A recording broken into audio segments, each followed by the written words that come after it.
கேள்வி பார்வையாளர் வணக்கம். இந்த நேர்காணலில் நாம் சந்திக்க இருக்கும் சிறப்பு விருந்தினர் அண்ணா திராவிட மக்கள் முன்னேற்ற கழக பொதுச் செயலாளர் வழக்கறிஞர் பசும்பொன் பாண்டியன் சார். வணக்கம். வணக்கம். தொடர்ந்து அந்த திருப்பரங்குன்றம் மதுரை மட்டுமல்ல தமிழ்நாடு முழுவதும் பாஜக நடத்துகின்ற அந்த மத வெறுப்பு பிரச்சாரத்துக்கு எதிராக நிற்கக்கூடிய முன்னாள் நீதியரசர் அவர் ஹரிபிரதான் அவர் மீதும், அதே மாதிரி பார்த்தோம்னா மக்கள் மத்தியில் தொடர்ந்து களமாடக்கூடிய திருப்பரங்குன்றம் உள்ளிட்ட பல்வேறு இந்து மத கோயில்கள் சம்மந்தப்பட்ட பல்வேறு போராட்டங்களில் ஈடுபட்ட வழக்கறிஞர் வாஞ்சிநாதன் மீதும், அதே மாதிரி பார்த்தோம்னா எப்ஸ்டீன் ஃபைல்ஸ் பிரதமர் நரேந்திர மோடி குறித்து பேசிய மனோ தொங்கராஜ் அவர்கள் மீது வழக்குகள் பதிவு செய்யப்பட்டிருக்கிறது. முக்கியமாக பார்த்தோம்னா மேனாள் நீதிபதி அரசியலமைப்பு சட்ட ரீதியாக விமர்சித்த ஹரிபிரதான் அவர்களே கட்டம் கட்டப்படுவதாக பல்வேறு கருத்துக்கள் கூட இருந்து கொண்டிருக்கிறது. எப்படி பார்க்குறீங்க சார்? மதவாத ஆர்எஸ்எஸ் சங் பரிவார் கூட்டம் அவங்க கருத்துக்கு எதிரானவர்களை கொலை செய்வது அவருடைய குல வழக்கம். மகாத்மா காந்தி இந்து என்று சொன்னார், அவரும் ஸ்ரீ ஜெய்ராம் என்று சொன்னார். இந்த கூட்டம் மோடி கூட்டம், இவர்களும் ஸ்ரீராம் என்று சொல்கிறார்கள். ஆனால் நாங்கள்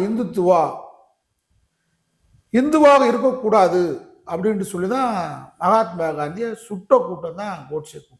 ஓகே. கல்புர்கி போன்ற பகுத்தறிவாளர்களை, லங்கேஷ் போன்றவர்களை அண்மையில் சுட்டு கொன்ற கூட்டம்.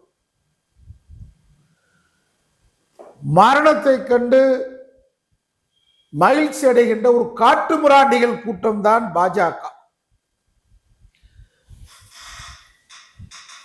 4 அறிவு படைத்தவர்கள் தான் பாஜகவில் இருப்பார்கள். ஓகே. மாட்டு மூளை படைத்தவர்கள், அப்படிப்பட்டவர்கள் தான் வடக்கே கோல வச்சுகிறார்கள். இரத்த அபிஷேகத்தில் தான் மோடியின் ஆட்சி. குஜராத்தில் ஓடிய இரத்த வெள்ளத்தில்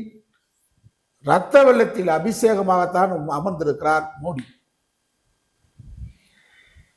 உத்தரப்பிரதேசத்தில் ரத்தாறு ஓடியது பாஜகவால்.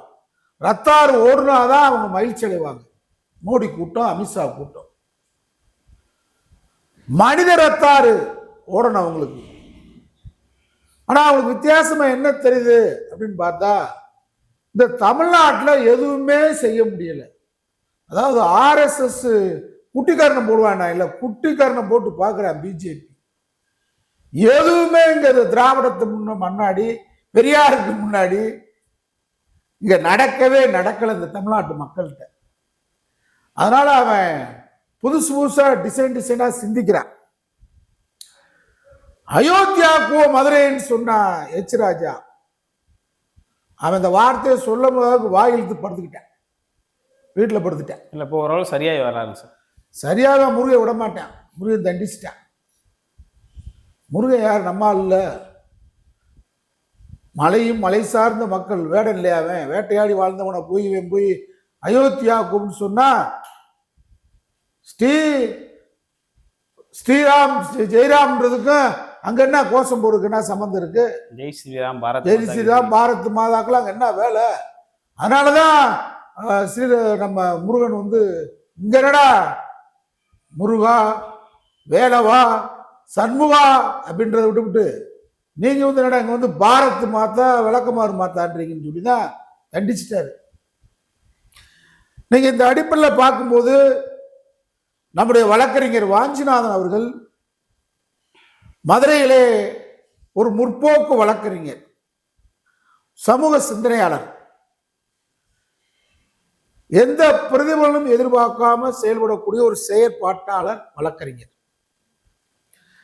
அவர் நம்முடைய நீதிபதி ஜி.ஆர். சுவாமிநாதன் அவர்கள் மீது அவர் ஒரு சார்ந்து சனாதன தர்மத்தை அடிப்படையிலே ஒரு சாதிய வன்மத்தோடு, சாதிய நோக்கத்தோடு நீதிமன்ற தீர்ப்பை அணுகுகிறார் என்ற குற்றச்சாட்டை உச்சநீதிமன்ற தலைமை நீதியரசருக்கு கடிதம் எழுதியிருக்கிறார். இந்த கடிதம் எழுதிய தகவலை அவர் யாருக்கும் வெளியிடவில்லை. ஆனால் ஜி.ஆர். சுவாமிநாதன் அவர்கள் அவரே முன் அவதூறு வழக்காக எடுத்துக்கொண்டு நான் சொல்லுவதை நீங்கள் செய்தது தவறு என்று சொன்னால் நான் உங்களை விட்டு விடுகிறேன் அப்படின்னு கேட்டேன். நான் என்ன செஞ்சேன்னு எழுத்துப்பூர்வமா கொடுங்க, நான் எழுத்துப்பூர்வமா பதில் சொல்றேன்னு சொன்னார் நம்முடைய வழக்கறிஞர் வாஞ்சிநாதன். அந்த வழக்கு இப்பொழுது தலைமை நீதியரசருக்கு அனுப்பப்பட்டிருக்கிறது. நேற்றைக்கு கூட நீதிமன்றத்திலிருந்து மூடிய கவர்ல ஒரு தகவல் போயிருக்கிறதாக தகவல் வந்திருக்கு. இது ஒரு பக்கம். அது மாதிரி நம்முடைய நீதிபதி ஓய்வு பெற்ற நீதிபதி ஹரி பரந்தாமன் அவர்கள், நம்முடைய ஓய்வு பெற்ற நீதிபதி மரியாதைக்குரிய சந்துரு போன்றவர்கள் தான் இன்றைக்கு மனசாட்சியுடன் தமிழகத்திலே நீதியை நிலைநாட்டுவதற்காக, சமூக நீதியை நிலைநாட்டுவதற்காக அவர்கள் ஓய்வு பெற்ற நீதிபதிகளுக்கு பென்ஷன் கிடைக்க அருமையாக வாங்கிட்டு ஏதாவது கவர்மெண்ட்டுக்கு ஜாலரா அடித்தா அவங்கள ஒரு எம்பி ஆக்குவாங்க, அல்லது ஒரு வாரியத்துக்கு போடுவாங்க, அல்லது ஏதாவது கமிஷனுக்கு தலைவராக போடுவாங்க. வாழ்க்கையில் அவங்க அதை விரும்பலை. இந்த கல்வி கற்றோர் அம்பேத்கரும் பெரியாரும் போராடிய இந்த மண்ணில் சமூக நீதியை நிலைநிறுத்துவதற்கு போராடும் நல்ல கருத்துக்களை சொல்லிட்டு வர்றாங்க. இப்ப அதுக்கு இந்த ரெங்கராஜன் திருச்சியில் ஒரு பாப்பா இருக்கான். அவன் நம்முடைய ஓய்வு பெற்ற நீதிபதி மரியாதைக்குரிய ஹரி பரந்தாமன் மீது வழக்கு பதிவு செய்யணும்னு சொல்லி அவதூறு வழக்கு பதிவு பண்ணணும், கண்டமிடாத கோர்ட் சொல்லி அவங்க நக்கீரன் புதிய தலைமுறைக்கு கொடுத்த பேட்டியின் அடிப்படையில் அவர் மீது வழக்கு பதிவு வேணும்னு சொல்லி அவன் ஒரு பக்கத்தில் இந்த ரெங்கராஜன் புகார். அது மாதிரி நம்முடைய மரியாதைக்குரிய பால்வளத்துறை அமைச்சர் மாண்புமிகு மனோ தங்கராஜ் அவர்கள் ஒரு கருத்தை பதிவிட்டிருக்கிறார். அதாவது நீங்கள் இந்த சின்ன பிள்ளைகள் 13 வயது சிறு குழந்தைகள்லாம் கடத்திட்டு போய் தீவுகளில் வச்சு அதிபர்களுக்கு, வெளிநாட்டு அதிபர்களுக்கு உங்களுக்கெல்லாம் அவங்க இது பண்ணிக்கிட்டு இருக்கிறாங்க அப்படின்ற தகவல் ஒரு பக்கம் இருக்கு. Okay sir. இதை ட்ரம்ப் உள்ளிட்ட வேறு மேலே சந்தேகங்கள் இருக்கிறதாக, அதாவது இந்த ஃபைலில் அவங்க இருக்காங்கன்னு அந்த எப்ஸ்டீன் ஃபைல் சொல்லுது. பல வெளிநாட்டு அதிபர் பேர்லாம் வருது, அதில் மோடியும் அதானி பேரும் இருக்கு. இது சம்பந்தமாக பேச வேண்டும் என்று நாடாளுமன்ற எதிர்க்கட்சி தலைவர் ராகுல் காந்தி பேசினார். இது சம்பந்தமாக விளக்க வேண்டும், பேச வேண்டும் என்று மனோ தங்கராஜ் அவர்கள் பேசியிருக்கிறார். இதுக்கு ஒரு அவதூறு வழக்கு, நீதிமன்ற அவமதிப்பு வழக்குன்ற அடிப்படையில் போடணும்னு சொல்லி இது ஒரு பக்கம் புகார் மனு. நான் தொடர்ச்சியாக பேசிட்டு வர்றேன். RSS சங் பரிவார் பாரதிய ஜனதா கூட்டத்தை கிளிக்கிறேன். ஏன்னா பாஜக RSS சங் பரிவார் இந்து முன்னணி சொன்னானே அவன் பிறப்பின் மீது என கையம் சொல்றேன் நான். ஆனா இவங்க வடநாட்டில் மிரட்டுற மாதிரி இங்க நான் கூட சமூக தளத்தில் 2 சொரிநாய் பேசியிருக்கு. நாங்கள் சட்டப்படி பசுமுன்பாண்டி நடவடிக்கை எடு. இந்தியாவில் உயர்ந்தது உச்சபட்ச தூக்கு தண்டனை தானடா. தூக்கு தண்டனை மேடை ஏறினாலும் நாங்கள் பயப்பட மாட்டோம்டா, அஞ்ச மாட்டோம்டா. இங்க சனாதனத்தை இங்க வேலை இருக்காம பெரியார் பட பசுமுன்பாண்டியம் போன்ற லட்சக்கணக்கான பெரியாரின் தொண்டை விட மாட்டோம்டா. உங்களை திருப்பரங்குன்றம் மலையில் என்ன GR சாமிநாதன் என்ன அவங்க அப்பா வந்தாலும், மோடி என்ன டாடி வந்தாலும் இந்த சர்வேக்கள்ல நீங்க தீர்ப்பு ஏற்ற முடியாரா? நாங்க சட்டப்படி எடுப்போம் பசுமுன்பாண்டி மேல. இல்லாட்டினா அவரு வீட்டு பக்கம் வருவான். நீ ஒரு தாய் தகப்பனுக்கு பிறந்திருந்தால் வந்துட்டு திரும்ப, பலமுறை சொல்லியிருக்கேன், வந்துட்டு திரும்ப முடியாரா நீங்க? நாங்க அவரு நான் இப்படி இந்துனா திருட்டு போயிட்டு அர்த்தம்டா. எங்களை வெள்ளைக்கார ஆங்கிலேயர்கள் பாப்பானதான் இந்துன்னு சொன்னேன். பார்ப்பனர்கள் அல்லாதவர்கள், கிறிஸ்தவர்கள், இஸ்லாமிய அல்லாதவர்களை சர்டிபிகேட் பிரகாரம் இந்துன்னு இருக்கேன். நாங்கள் இந்த பூர்வ குடி தமிழன். என்கிட்ட மோதிப்பார் RSS காரன், பாஜக காரன், இந்த பூர்வ குடி தமிழன்கிட்ட பேசினையில நாங்கள் ஒரு வீட்டுக்கு போகும்போது, நீ வீட்டுக்கு வந்தா எங்க அமெரிக்காக்கா போயிடுவ, லண்டனுக்கு போயிருவியா? நாங்கள் அவர் வீட்டுக்கு போவோம். அப்போ ஓ வீட்டுக்கு எப்போ வருவேன், எப்படி வருவேன்? எங்க வீட்டில் கண்காணிப்பு கேமரா இருக்கு, வருவ. அப்புறம் வீட்டுக்கு போய் நைட்டில் ஜம்சாரத்தோட படுத்து அப்போதான் கதவை தட்டுவேன் நான். நாங்கள் எப்படி ஆளு, எப்போ கதவை தட்டுவோம் திரும்பிடா? இதெல்லாம் எவங்கிட்டாவது கூலிக்கு வாழ விட்டுக்கிட்டு நீலாம் யாரு இஸ்லாமியர்களுக்கு கழுவி விடுறாங்க, இங்க கொள்ள பேருன்றான். இஸ்லாமியர்களுக்கு கழுவி விடுறாங்க. நீங்க யாரு கழுவி விட்டீங்க? எந்த பரம்பரை? மன்னர்களுக்கு குண்டிகாட்டு மணி தானே அதை பாப்பான். ராஜகுரு எப்படி ஆனீங்க? ராஜாவுக்கு கூட்டு கொடுத்தானே ராஜகுரு ஆனீங்க நீங்க. உங்களுக்குலாம் இருந்த முடியுது தற்பப்புள் தூக்குறவங்க நீங்க. உங்களுக்கு இப்படி இருந்தா நாங்க பிறக்கும் போது முழிச்சு பார்க்கும்போது அருவா, எங்க வீட்டுல எல்லாம் கத்தி, கடப்பாறை, துப்பாக்கி, பிறக்கும் போது முடிச்சு பார்க்கும் போது தாய் தகவனை பார்த்து அடுத்ததை தான் நாங்க பார்த்தோம். நீங்க எல்லாம் தர்ப்பப்புழு பாக்குற நாய், 2 நாயை விட்டு பேச வர்றேன். அந்த நாயெல்லாம் வந்துட்டு போ. அண்ணன் மனைவியோட இருப்பில்லை. நைட்டு 1 மணிக்கு தானே வீட்டுக்கு போவ. 1:30 மணிக்கு எப்படி கதவை தட்டணும், எப்ப தட்டணும் எங்களுக்கு தெரியும்ல. நாங்க ஆபாசமா பேசுறோமா? நாங்க ஏன்னா ஒரு நாட்டில் இருக்கிற மோடி, ஒரு பிரதமர் இந்த களவாணி பயலுக்கு பச்சை கூடி விடுற மாதிரி, கலவரக்காரங்களுக்கு பச்சை கூடி தூக்குற மாதிரி இங்க வர்றைய என்ன அர்த்தம்? ஜிஆர் சுவாமிநாதனை நான் பேசுனா நீதிமன்ற அவமதிக்கு வழக்கு போடுவீங்க, போடு. ஆனா நான் நீதிமன்ற தீர்ப்பு அப்புறம் வச்சுக்கிறேன். பொது வழியில ஜிஆர் சுவாமிநாதன் பேசுறதுக்கு யாரு பகுத்தறிவாளர்கள், ராஸ்கல், முட்டாள்னு சொல்றதுக்கு யாரு? அப்படி சொல்றேன் அயோக்கிய முட்டாள்றேன் நானு. அது யார் நீதிபதியா இருந்தாலும் யாரா இருந்தா எனக்கு என்ன? பொது வழியில நீ என்ன பேசுற? பொது வழியில குருவை ஏற்றுக்கொள்ளாதவர்கள் பகுத்தறிவாதிகள். நாங்க என்ன மயிருக்கு குருவை ஏத்துக்கணும்ன்ற? எங்க அப்பா எனக்கு குரு, எனக்கு சொல்லி கொடுத்த ஆசிரியர். நீ சொல்ற குரு சனாதன குரு. அந்த சனாதன குரு யாரு? சனாதன குரு யாரா? பொது வழியில் எதுக்கு வேண்டி அரசியல்வாதி ஆயிடுறேன். நீதிபதியா இருந்தாலும் யாரா இருந்தாலும் நான் கேட்கறது. நான் கட்ட பஞ்சாயத்து பண்றீங்களா? திருப்பூர் விவகாரத்துல மிரட்டி பாக்குறீங்களா? மோடியை வச்சு பிரதமரே வந்தாலும் தோத்தான் போவீங்க. பிரதமர் என்ன, ஜனாதிபதி என்ன, முப்படே வந்தாலும் இன்னைக்கு சொல்றேன் கேட்டுக்க. இன்னைக்கு மக்கள் சக்தி மதுரையில் இருக்கிறோம். மக்கள் தீர்ப்பு தானே மகேஷின் தீர்ப்பு. மோடியே வந்தாலும் என்ன, நாங்கன்னா 5 ரூபா 56 இன்ச்சு மோடி சீனா எல்லையை பிடிச்சி வச்சிருக்காங்க. நம்ம இந்தியாவுக்குள்ள புகுந்து நம்ம எல்லை போய் கூட பிடிச்சிருக்கோம். 56 இன்ச்சு மூட அங்க போக சொல்லு. திருப்புரங்குன்ற மலையில காலங்காலமா அண்ணன் தம்பியை வாழ்ந்துகிட்டு இருக்கிறோம். இதை பேசினா நீதிமன்ற அவமதிப்பு வழக்கு, பசும்பொன் பாண்டியன் மீது வழக்கு பாயும். பாயட்டும், நாங்க வழக்கறீங்க, எங்களுக்கு தெரியும்ல. நீதிபதி ஜிஆர் சாமிநாதன் அவர்கள் என்ன வெளியே என்ன பேசுறாரு? நான் 4 வருஷம் தான் எனக்கு இருக்கு, நான் சனாதன தர்மத்தை நெஞ்சில் ஏந்திதான் வாழுவேன், தீர்ப்பு சொல்லுவேன்னா ஏற்கனவே அவர் கொடுத்துருக்காரு.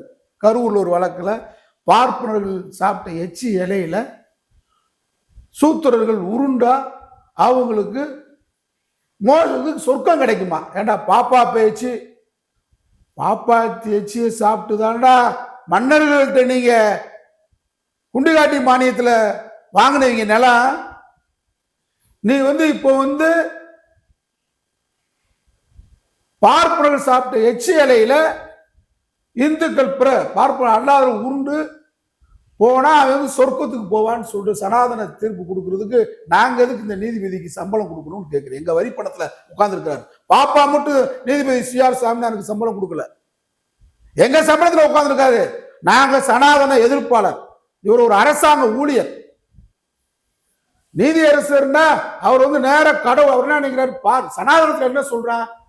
பார்ப்பனர்கள் பூமியில் வாழுகின்ற கடவுள்கள், கடவுளின் தூதுவர்கள். இது சனாதனத்துல சொல்றான். இந்த சனாதனத்தை தான் திருப்பு கொடுக்கணும்னு சொல்ற நீதிபதி எங்களுக்கு ஒரு சார்பு நீதிபதி எதுக்கு? நாடு மதச்சார்பற்ற நாடு, சாதி சமயமற்ற நாடு.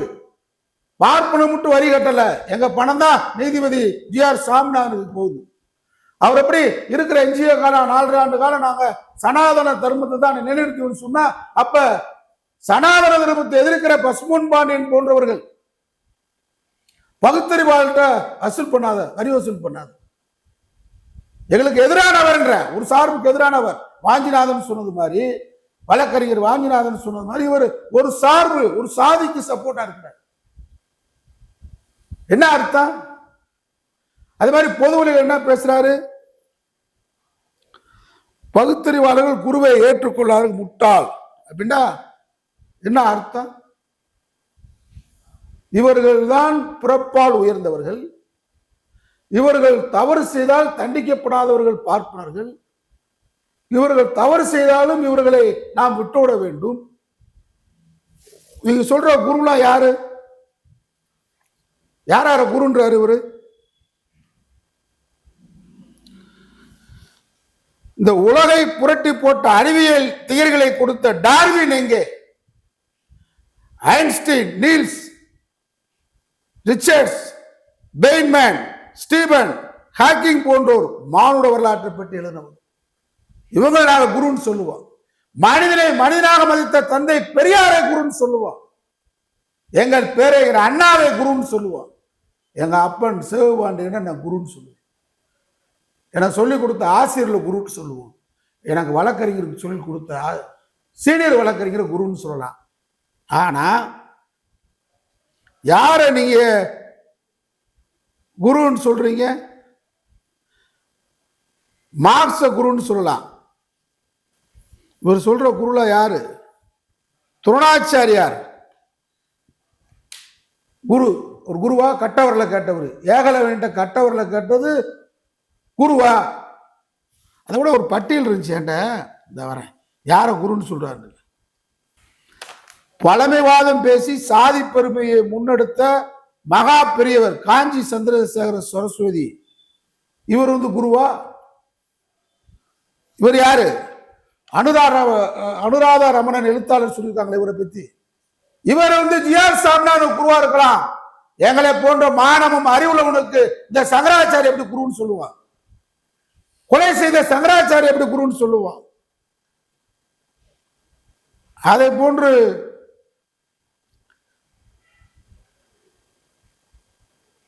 கோடிக்கணக்கில் அபை செய்து அவர்கள் செத்தது ஓடி போன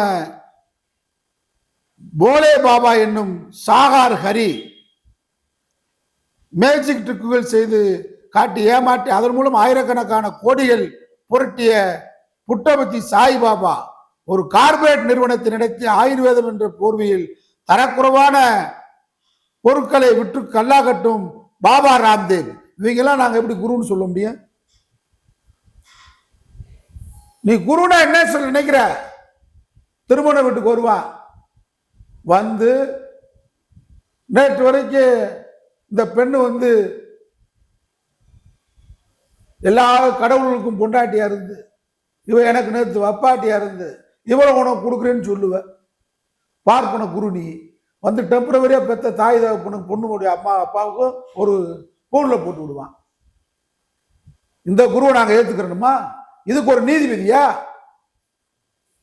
பகுத்தறிவாளர்கள் ஏற்றுக்கொள்ள மாட்டார்கள். ராஸ்கல் சொல்றியே, பகுத்தறிவை ஏற்றுக்கொள்ளாதவன் அடிமுட்டான், கடவுளை வணங்குறவன் காட்டு முராண்டி தான் நாங்க சொல்லுவோம். நீ சொல்லும் போது அப்புறம் பதில் சொல்லு. இது நீதிமன்ற விவகாரம் கிடையாது. நீதிமன்றத்துக்குள்ள நான் சொல்லல. வெளியே பேசுனா நாங்க பதில் சொல்லுவோம். நீ அரசியல்வாதி மாதிரி வெளியே பேசுற. நாங்க பகுத்தறிவாளரை இப்படிப்பட்ட மானங்கட்ட குருவை ஏத்துக்கிறாதவன ராஸ்கல் சொல்லி முட்டாள்னு சொன்னா பகுத்தறிவை ஏற்றுக்கொள்ளாத எவனோ அவன் காட்டு முராண்டி, கடவுளை வணங்குவன் காட்டு முராண்டி, கடவுளை பரப்புவன் அயோக்கியன், குரு என்ற பெயரில் பார்ப்பன சனாதனத்தை திணிக்க நினைக்கிறவன் ஒரு மோசடி பெருவழி நாங்க சொல்லுவோம்.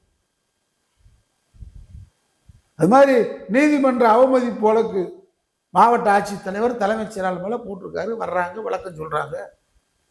நான் கட்ட பஞ்சாயத்தா ஹைகோர்ட்டு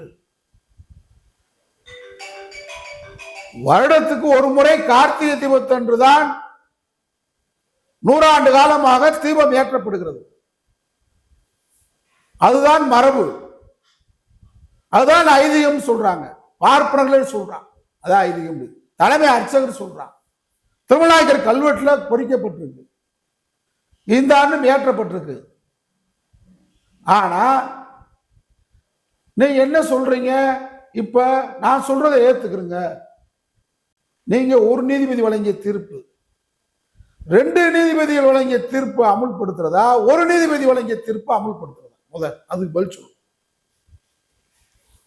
அது மட்டும் இல்லாம இப்ப அந்த சர்வேக்கல்ல போய் பூஜை செஞ்சா போதும், நாங்க 5 பேர் அனுப்புவோம். அப்புறம் எதுக்கு இந்து சமய அறநிலையத்துறை, அறங்காவல் குழு, நாடு, சட்டம், மக்களால் தேர்ந்தெடுக்கப்பட்ட மக்கள் பிரதிநிதி, சட்டமன்றம், நாடாளுமன்றம் இதெல்லாம் எதுக்கு இருக்கு?